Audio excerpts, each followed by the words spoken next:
हमने देखा था कि चेंज इन पोटेंशियल एनर्जी होती है minus work done by conservative forces.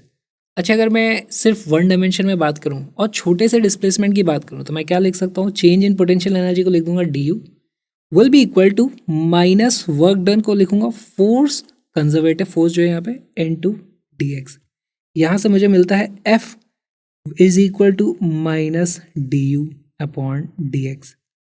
तो अगर मुझे potential energy as a function of x दे रखा है, उसको डिफ्रेंशिएट करना है, नेगेटिव कर देना है, तो मुझे फोर्स की वैल्यू मिल जाती है।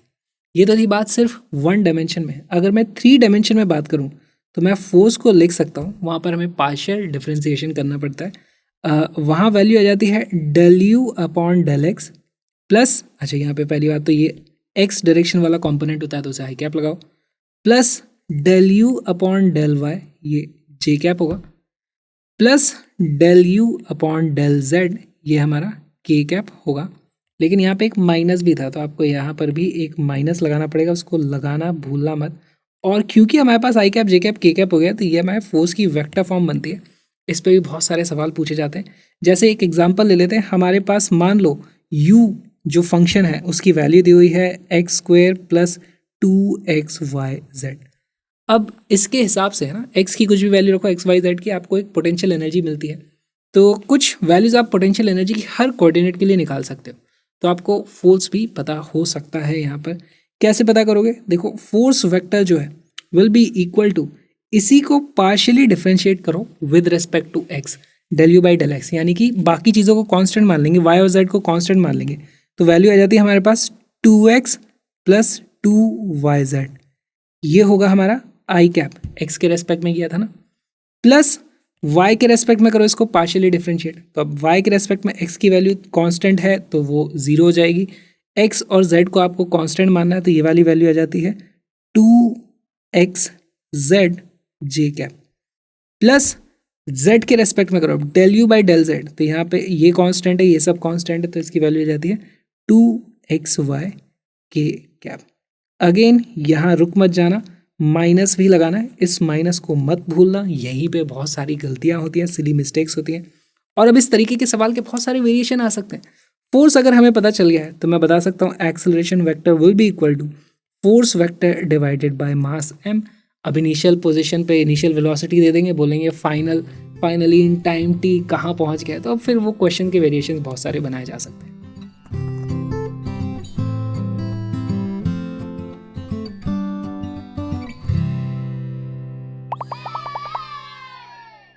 The potential energy of a force field F is given by uxy is equal to sine of x plus y. Magnitude of the force acting on the particle of mass m at 0, pi by 4 is.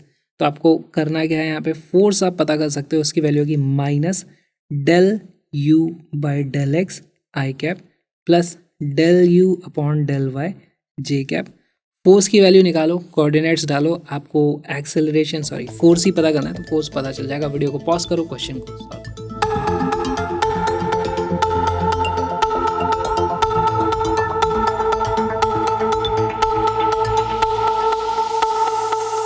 Question का answer आता है ए। कैसे आया देखो, force की value मैं निकाल सकता हूँ, माइनस को मैं बाहर ही रहने देता हूँ, del u by del x, इसको आप x के रेस्पेक्ट में डिफ्रेंशिएट करोगे, y को कांस्टेंट मान लोगे तो it will be something like sine of x plus five मान सकते हो, कुछ फिक्स्ड वैल्यू है। साइन का डिफ्रेंशिएशन होता है कॉस, और कॉस में x प्लस फाइव यानी x प्लस वाई आ जाएगा, तो यह जाता है हमारे पास cos of x plus y i cap. और सिमिलरली आप ये चीज़ करोगे ना तो यहाँ भी आपको मिल जाने वाला है cos of x plus y j cap. तो हमारे पास फोर्स आ गया। अच्छा, एट x इन y की वैल्यू हमें दी हुई है ना, एट x की वैल्यू दी हुई है हमें 0, पाई बाई 4। हमारे पास जो फोर्स वेक्टर आ जाता है उसकी वैल्यू क्या जाएगी, यहाँ पे अब खाली आपको वैल्यूज़ रख देनी है, तो यहाँ पे वैल्यू रख दोगे x प्लस वाई की वैल्यू हो जाती है pi by 4 which is 45 degree, यहाँ भी 45 डिग्री, दोनों जगह कॉस 45 है, कॉस 45 की वैल्यू होती है 1/√2, तो ये दोनों वैल्यूज़ 1/√2 है, बाहर लगा हुआ है माइनस, तो इसकी वैल्यू कितनी आ जाती है -1/√2 आई कैप -1/√2 जे कैप। क्या ऐसा कोई ऑप्शन है? नहीं, हमसे सिर्फ मैग्नीट्यूड पूछ ले गए। तो अगर मैग्नीट्यूड अब हमें पता करना है तो बहुत ही आसान है, उसकी वैल्यू आ जाएगी अंडर रूट ऑफ 1/√2 का स्क्वायर प्लस 1/√2 का स्क्वायर। एक्स और वाई के दो कंपोनेंट है तो इसकी वैल्यू जाती है ये half plus half which is equal to √1 which is equal to 1। Option number A is our correct answer. Variation हो सकता था, मास दे देते, पूछ लेते एक्सेलरेशन कितना है वो भी बता सकते।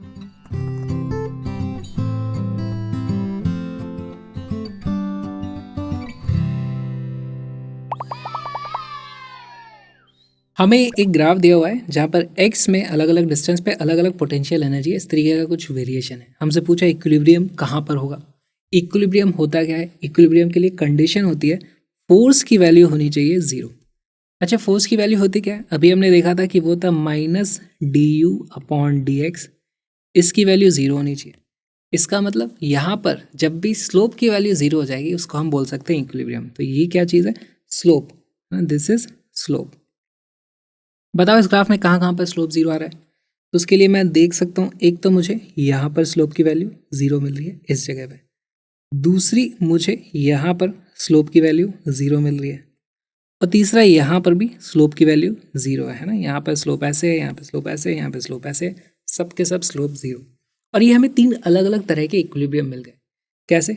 देखो यहाँ पर से अगर मैं थोड़ा सा इधर जाता हूँ, एक्स की वैल्यू पॉजिटिव में बढ़ाता हूँ तो मेरी पोटेंशियल एनर्जी बढ़ती है, और हमारे पास ऑब्जेक्ट्स हमेशा पोटेंशियल एनर्जी कम करने की कोशिश करते हैं। ये इसकी इक्विलिब्रियम पोजीशन होगी। तो यहाँ पर अगर मैं थोड़ा सा आगे जाता हूँ तो पार्टिकल वापस अपनी जगह पे आना चाहेगा, तो इसको हम क्या बोलेंगे? This is stable equilibrium. इसी तरीके से दूसरे वाले को एनालाइज करते हैं। अगर मैं यहाँ से थोड़ा सा भी आगे गया तो मेरी पोटेंशियल एनर्जी कम हो जाएगी। पोटेंशियल एनर्जी कम हो जाएगी, इसका मतलब अब मैं यहाँ पे ज़्यादा स्टेबल हूँ, मैं वापस जाना ही नहीं चाहूँगा। और यहाँ पे मैं देखता हूँ कि मैं और आगे जाता जाऊँगा तो मेरी और पोटेंशियल एनर्जी कम होती चली जाएगी, तो मैं आगे ही भागता चला जाऊँगा। इसको देखने का और एक तरीका होता है, क्या होता है कि यहाँ पर बताओ स्लोप कितना है, इस तरीके से नेगेटिव वैल्यू है इसकी जो भी है। अच्छा, नेगेटिव वैल्यू है स्लोप की और उसका भी नेगेटिव कर दो तो फोर्स होता है, तो यहाँ पे यानी कि फोर्स पॉजिटिव रहा होगा। इस जगह पर अगर मैं हूँ और फोर्स पॉजिटिव है तो मैं फिर पॉजिटिव डायरेक्शन में ही जाना चाहूँगा। तो यहाँ से अगर मैं थोड़ा सा भी आगे हो गया तो मैं आगे ही जाता चला जाऊँगा, मैं वापस ओरिजिनल पोजीशन पे नहीं आ रहा है, इसीलिए इसको हम बोलते हैं अनस्टेबल इक्विलिब्रियम। Unstable equilibrium. यहाँ से अगर थोड़ा भी इधर गया तो फिर जाता ही चला जाऊँगा, मैं वापस नहीं आने वाला। ये तीसरा वाला इक्विलिब्रियम कौन सा है? यहाँ पर भाई यहाँ पे स्लोप की वैल्यू 0 है, तो यहाँ से थोड़ा सा आगे जाता हूँ, वहाँ भी स्लोप की वैल्यू 0 है। सभी जगह पोटेंशियल एनर्जी सेम है, कहीं पर भी फोर्स लग ही नहीं रहा है, सब जगह आगे पीछे सब जगह फोर्स 0 है। तो इसको ऐसे इक्विलिब्रियम को बोलते हैं न्यूट्रल इक्विलिब्रियम। Neutral equilibrium. और इसका एक्चुअली आप एग्जाम्पल पूछोगे तो ये ग्राफ खुद एक एग्जाम्पल है। मान लो आप इस तरीके की एक सरफेस बना दो, यहाँ पे कोई बॉल रख दोगे, थोड़ा सा आगे डालोगे वो वापस आ जाएगी। यहाँ पे कोई बॉल रखोगे उसको थोड़ा सा आगे कर दो, वो लुढ़कती उधर चली जाएगी, अनस्टेबल इक्विलिब्रियम। यहाँ पे कोई बॉल रखो, थोड़ा सा इधर करो, वो यहाँ पे रखी रहेगी, उसको इधर उधर, ये न्यूट्रल इक्विलिब्रियम। तो यही खुद एक बहुत अच्छा एग्जाम्पल भी है।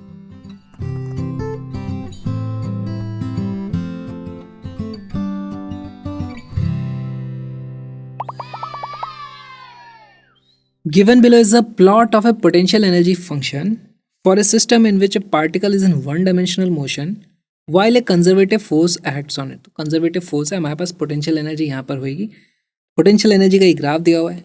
अच्छा, यहाँ पे जो भी इसका स्लोप है उसका नेगेटिव वैल्यू फोर्स होती है, ठीक है। Suppose that E mechanical is 8 joule. अच्छा, ई मैकेनिकल हमें दे दिया, E mechanical which is equal to kinetic energy plus potential energy, इसकी वैल्यू 8 जूल हमें दे दी है। The incorrect statement for this system is, incorrect statement बताना है। बहुत ही अच्छा सवाल है, वीडियो को पॉज कर लो और क्वेश्चन को सॉल्व कर लो।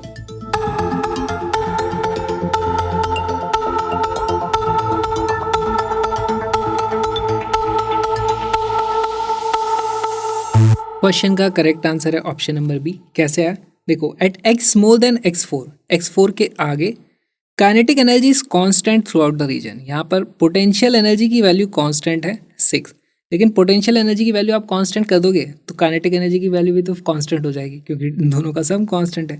तो ऑप्शन नंबर ए एक्चुअली ट्रू है, लेकिन हमसे इनकरेक्ट स्टेटमेंट पूछा है, तो हमारा आंसर ये नहीं है। Part B, x less than x1, x1 से इधर हम आते हैं तो ये ग्राफ एक्चुअली यहाँ पर है इस वक्त, है ना.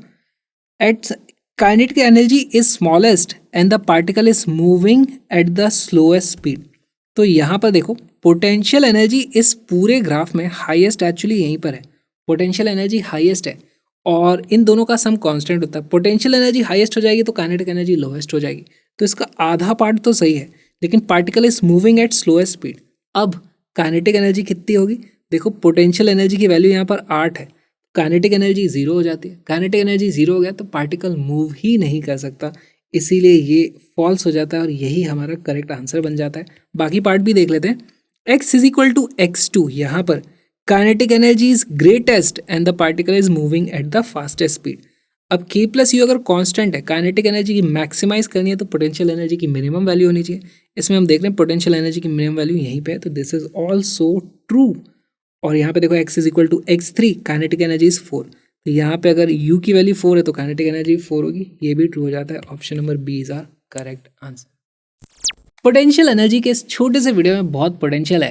एक्चुअली पोटेंशियल पूरे के पूरे क्रैश कोर्स में, जिसका एक छोटा सा पार्ट था, उस क्रैश कोर्स का लिंक डिस्क्रिप्शन में. 30 दिन 2 घंटे की क्लासेस, सारे कॉन्सेप्ट कवर किए हैं, बहुत सारे प्रीवियस ईयर्स क्वेश्चंस हैं. Link is in the description, उसको जरूर देखो. कलरफुल हैंडमेड ग्राफिक्स हैं उसमें, मैंने बनाए सारे के सारे, ज़रूर देखना उसको. और मेरे व्लॉगिंग चैनल को भी सब्सक्राइब करो और आपसे रिक्वेस्ट करता हूँ कि प्लीज़ कुछ अमाउंट डोनेट करो इस QR कोड को स्कैन करके, ताकि मैं और भी अच्छा कंटेंट आपके लिए बना के ला पाऊँ. रिक्वेस्ट है आपसे प्लीज़, तो कर दो कुछ डोनेट, एक कॉफ़ी पिला दो. हम मिलेंगे अगले वीडियो में.